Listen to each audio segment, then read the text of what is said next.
पाकिस्तान में बिजली की कीमत आसमान से बातें करने लगी। कितना कमा लेते हैं महीने का? 1000 रुपया दिहाड़ी है। अभी मेरा अपना 10,000 बिल आया है। अभी 2 पंखे चलाते हैं, 2 बल्ब जलाते हैं रात को बस। 35,000 रुपये बिल आ गया। मैं गरीब आदमी, सुबह आखिरी डेट है सर, मैं की करांगा, कितों उतारांगा 10 मैनू बिल।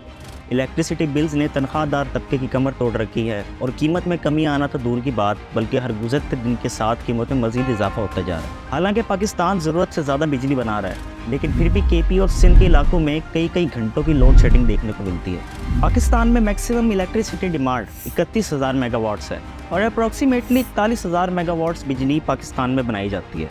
10,000 मेगावाट्स बिजली ज़्यादा बनाई जा रही है, लेकिन फिर भी लोड शेडिंग होती है और वो भी कई घंटों की। ऐसा क्यों है? क्यों पाकिस्तान में बिजली की कीमत इतनी ज़्यादा है?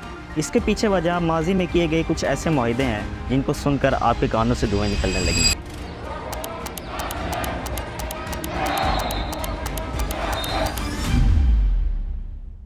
सबसे पहले तो हम ये जानते हैं कि पाकिस्तान में किन रिसोर्सेज से कितनी बिजली बनाई जाती है। पाकिस्तान में जो बिजली इस्तेमाल होती है, इसमें से 60% फॉसिल फ्यूल से बनाई जाती है।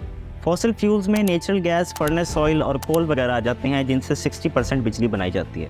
और नॉन फॉसिल फ्यूल जिनमें विंड, सोलर और न्यूक्लियर एनर्जी वगैरह आते हैं, इनसे 40% बिजली बनाई जाती है। अब इनमें से जो सबसे सस्ते रिसोर्सेज हैं बिजली बनाने के, इनसे पाकिस्तान सिर्फ 6% बिजली बनाता है। इसमें सोलर और विंड एनर्जी वगैरह आते हैं।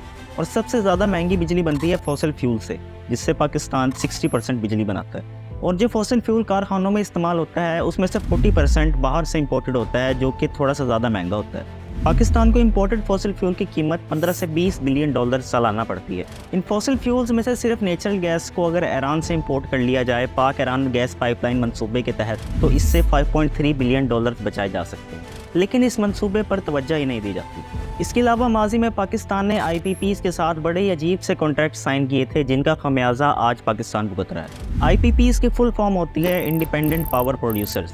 90s में जब पाकिस्तान ने बिजली के मसाइल फेस करना शुरू किए, तो पाकिस्तान में बहुत से नए कारखाने लगाए गए और आज इन कारखानों को IPPs के नाम से जाना जाता है। अब ये तो आपको पता ही होगा कि 90s में हुकूमत के क्या हालात थे। हर 2-2 साल बाद हुकूमतें चेंज हो रही थी। ऐसे हालात में गवर्नमेंट ने जल्दबाजी में कुछ ऐसे फैसले किए जिससे अवाम में उनकी पॉपुलैरिटी बढ़ जाए, तो हुकूमत ने IPPs के साथ बड़े ही अजीब से मुआहदे तय किए। इन पावर प्रोड्यूसर्स ने हुकूमत से कहा कि हम पाकिस्तान में कारखाने लगा तो लें, लेकिन अगर आपने हमसे बिजली ना खरीदी तो हमारा तो नुकसान हो जाएगा। अब इसके बेहतर सोल्यूशन एग्जिस्ट करते थे, लेकिन हुकूमत ने इनसे कहा कि अगर आप बेचोगे तो हम आपसे लेंगे फिक्स रेट पर, लेकिन अगर आप नहीं भी बेचोगे तो हम आपको पैसे देते रहेंगे कि आपने यहाँ पर कारखाना लगाया है। यानी कि दूसरे अल्फाज में हुकूमत उनको रेंट देती रहेगी कारखाना लगाने का। वो बिजली बनाए या ना बनाए, पैसे उन्हें मिलते रहेंगे। और ये कॉन्ट्रैक्ट्स डॉलर्स में साइन किए गए थे, रुपीज़ में नहीं किए गए थे।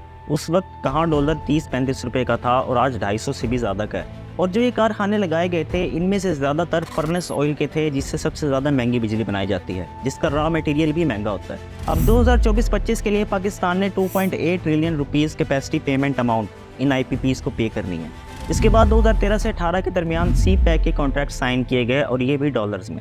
अब इन IPPs को तो हर सूरत में पैसे देना लाजमी है, और जब पाकिस्तान के पास पैसे नहीं होते तो कर्जे लिए जाते हैं, जिससे बिजली की कीमत में मजीद इजाफा हो जाता है। बिजली की कीमत में इजाफा होता है तो डिमांड में कमी आ जाती है, और जब डिमांड कम होती है तो इलेक्ट्रिसिटी बिल्स के जरिए हुकूमत के पास जो पैसा जाता है वो भी कम हो जाता है, जिससे IPPs को देने के लिए हुकूमत के पास पैसे नहीं होते तो मजीद कर्जे लिए जाते हैं, जिससे बिजली की कीमत में मजीद इजाफा हो जाता है। बिजली की कीमत में इजाफा होता है तो डिमांड में मजीद कमी आ जाती है। यानी कि हम एक ऐसे अजीब से दलदल में धंसते जा रहे हैं जिससे निकलना तकरीबन नामुमकिन सी बात है। इसके अलावा IMF की शराइत भी हर गुजरते दिन के साथ सख्त से सख्त होती जा रही हैं, और रही सही कसर गवर्नमेंट पॉलिसीज़ ने पूरी कर रखी है। एक दफ़ा भी यूनिट 200 से ऊपर गए, ले फिर अगले 6 महीने बर्बाद। अब ये तो बात हो गई कीमत की।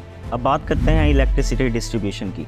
जैसा कि मैंने आपको पहले बताया है कि पाकिस्तान ज़रूरत से ज़्यादा बिजली बना रहा है, लेकिन फिर भी कई इलाकों में लोड शेडिंग होती है। पाकिस्तान में जो टोटल इलेक्ट्रिसिटी जनरेशन है वो 41,557 मेगावाट्स है, और गर्मियों में भी जब सबसे ज़्यादा बिजली इस्तेमाल होती है तब भी डिमांड 31,000 मेगावाट से ज़्यादा नहीं होती। अब नंबर्स में टाइम के हिसाब से थोड़ी कमी बेशी होती रहती है, तो आप अपने तौर पर सर्च कर लीजिएगा। अब जो डिमांड है वो 31,000 मेगावाट्स है, लेकिन जो ट्रांसमिशन कैपेसिटी पाकिस्तान में इंस्टॉल की गई है वो सिर्फ 22,000 मेगावाट। सिर्फ 22,000 मेगावाट्स बिजली आवाम तक पहुंचती है, और इसकी वजह से तकरीबन 50 मिलियन लोग पाकिस्तान में इलेक्ट्रिसिटी से महरूम है। इस मसले को प्रॉपर अटेंशन की ज़रूरत है, वरना आने वाले टाइम में ऐसे ही बिजली ज़ाया होती रहेगी। अब आने वाले वक्त में जब नए डैम्स बनेंगे, पाकिस्तान में जो फॉसिल फ्यूल्स के ज़खायर हैं उन पर मज़ीद काम किया जाएगा, तो आने वाले 5-10 सालों में कोई ना कोई हल निकल सकता है, वरना तो फिर अल्लाह ही हाफ़िज़। अगर आपको ये वीडियो पसंद आई तो इसे मज़ीद शेयर करें ताकि बाकी लोगों को भी पता चले कि बिजली इतनी महंगी क्यों है। आज की वीडियो में बस इतना ही। अब मुझे दे इजाज़त। खुदा हाफ़िज़।